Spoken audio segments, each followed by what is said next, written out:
Hey guys, subscribe for daily content. And if you're shopping for gear, make sure you check out the description for the newest items at some of the very best online retailers. There's also links for some of the items that I personally recommend. Thanks! What's going on YouTube? Metal Complex here, and today I've got a quick little video about a knife that I have already reviewed, but it has been improved in a way that brings me a lot of joy. This is the Miguron Velona. You can check out my original review of this knife. It's the black one, and it was using the older steel, which was kind of like an evolved D2, held an edge a little longer. There's some other details there. The main thing with that knife was, I was like, well, the factory edge isn't all that great, and this steel is interesting, right? It was kind of a, the whole multi-directional teeter-totter of different compositions and how they're more or less beneficial for different people, right? This now has, and I think people have known this for a bit, 14C28N, and as I mentioned in the recent unboxing, the factory edge is gorgeous on this thing. This is one of the best value, what I consider to be budget knives in the knife world, both, from a utilitarian standpoint and just talking about the materials that you get for the money. This thing is just amazing, and I wanted to do a short little video and just share with you guys. This knife is available. It is $52.95, which is great for what you get. And I'll explain why. Thanks so much to my patrons for supporting me. And please make sure to follow me on Instagram at metal_complex. And thank you very much to Miguron for sending me a new one to look at. I otherwise would not have known that they had changed things. Especially the edge. I'll just do a couple. Like I said, if you want to get my full thoughts on the, if you want to get more detail, you can watch the original review of the black one. Just a couple of size comparisons here real quick. Let's put it up against the Ontario Rat Model 1 and the Ontario Rat Model 2. You can see that it is definitely a big knife. We'll put it up against the Demco AD 20.5.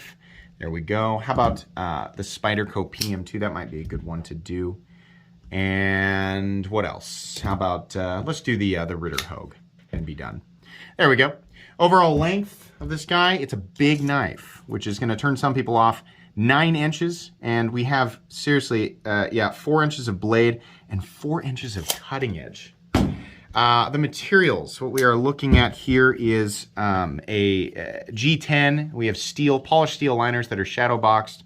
Then we have some skeletonization on the inside, which allows for a little bit of weight reduction. It still comes in somewhat heavy at 5.29 ounces. That's about the same, if you're wondering, as a Microtech SOCOM Elite, which is a knife that many people love, a larger knife that many people love, another 9-inch knife, right?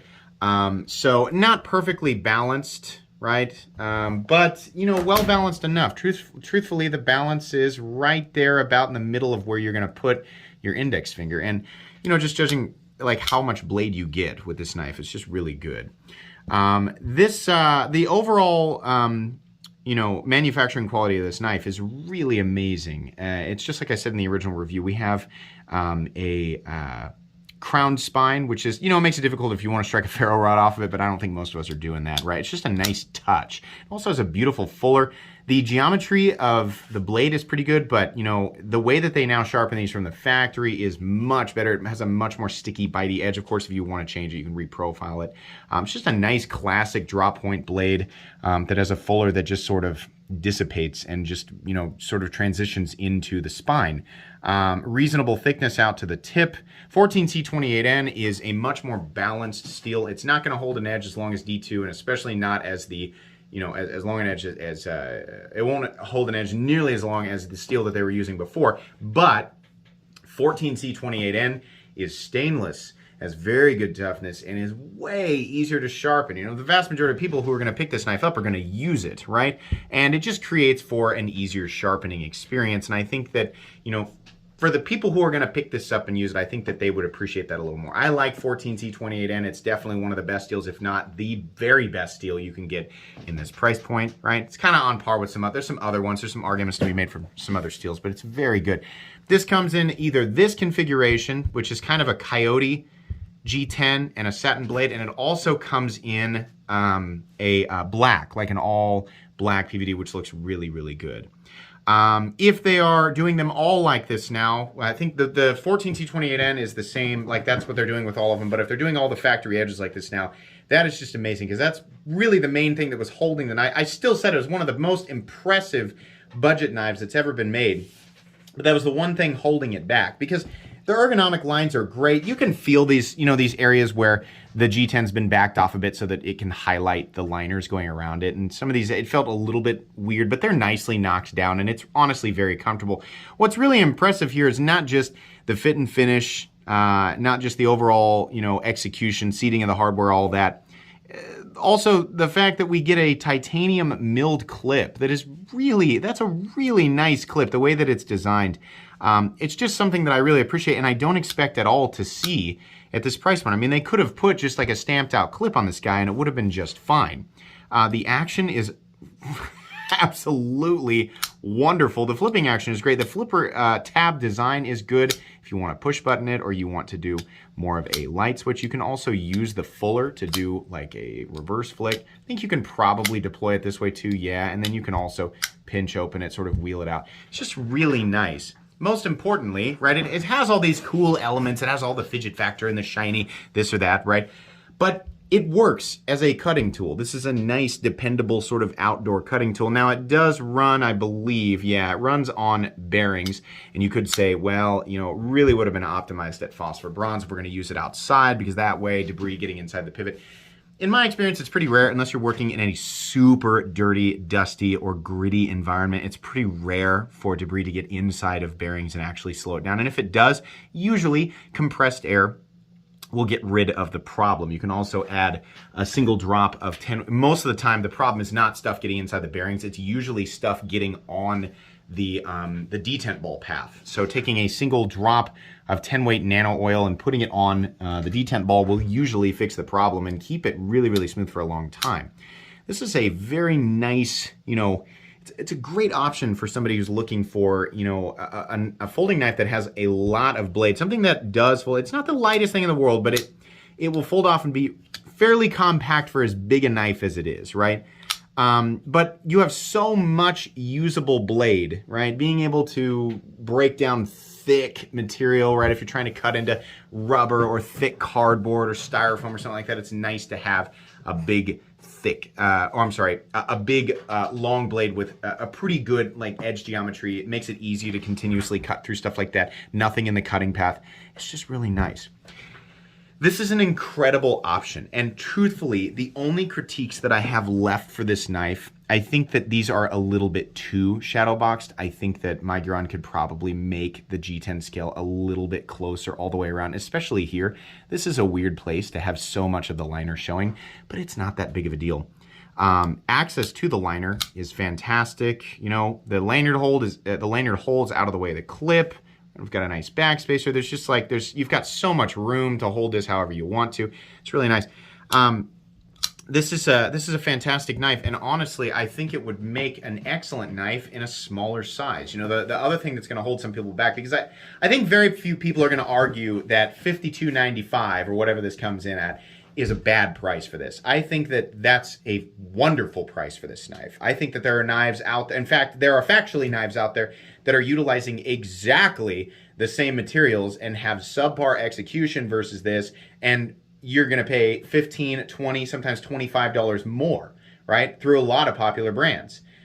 This is it's not like they're reinventing the wheel with the design. It's got a very generic, it almost looks like a folding steak knife, which is a very popular profile. We see a billion of these things out here, but it's the little details in this guy that really made it good. A smaller version of this would make it appeal to a lot more people because it is a big knife, and not everybody, right? I mean, you always are going to have the guys who are like, oh, I'll carry a fixed blade. I'll just strap a fixed blade to my side, or I'll carry a cold steel, 4-Max Scout or, the Spartan. Okay, fine. But, I mean, it doesn't take an ultra-intelligent person to know that that is simply not appropriate in everybody's life, right? It's not like somebody who's got an office job can walk around with a fixed blade strapped to their side. So, and this, I would say, for the most part, is going to be inappropriate in a lot of settings. This is more of, somebody who likes to carry a larger knife for general EDC and is not restricted by their workplace, or somebody who likes to carry a larger folding knife and has more of an outside occupation. This is going to fit that role. For people who don't, but still like the profile and are definitely wanting to get in on, all this quality execution and this really just overall good design, it would be a good idea for Miguron to make a smaller one, something that's maybe 7.5 or so inches overall. I would say on the smaller one, maybe ditch the flipper tab. Maybe, I think this would maybe do well to obviously leave the fuller there because that's what allows you to deploy it both in the reverse flick, and it's a little bit harder, but you can do it this way too. But you could make it a front flipper, a smaller front flipper version, just kind of an evolved. And if not, that's okay. I mean, you could still get away with doing literally the exact same thing and just making it smaller. But this is one of those knives that I think would, I mean, it really is appealing. It's very rare that I take a big knife like this and I'm like, yeah, I can literally recommend this to almost everybody because it's so well done. But it would make it better, for people who don't want a super huge blade to do something that's more, like 7.5, 7.75, something like that with about a 3.25 inch blade. So we're looking at something about this size in relation, right? That would be about the size of this knife. Should we put it up here to make it a little bit more, right?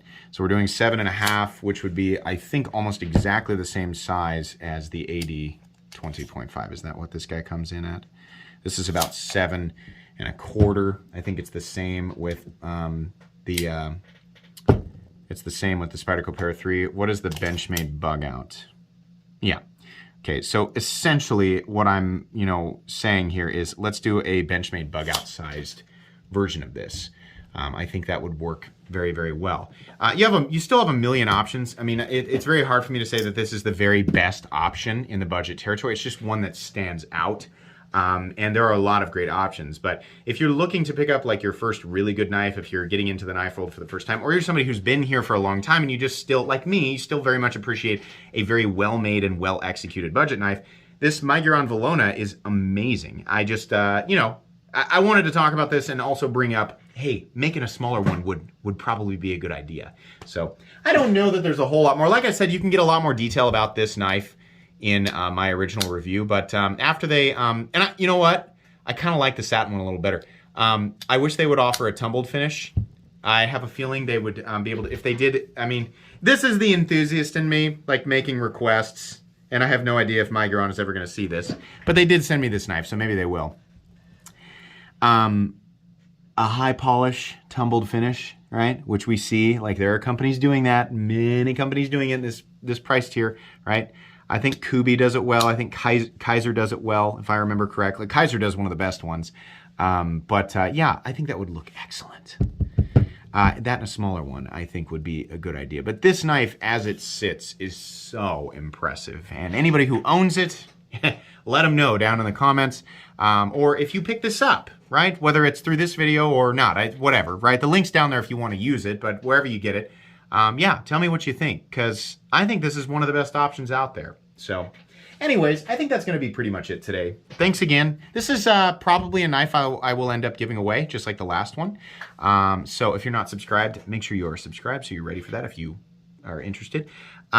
Please make sure to follow me on Instagram at metal_complex. If you enjoyed this video, leave a like. If you'd like to check out my other content, I do, of course, have lots of videos of knives that are either expensive or inexpensive that I do or don't like, so check those out. And if you enjoy all my content, go ahead and click on that Metal Complex logo right there and subscribe because there's definitely more coming.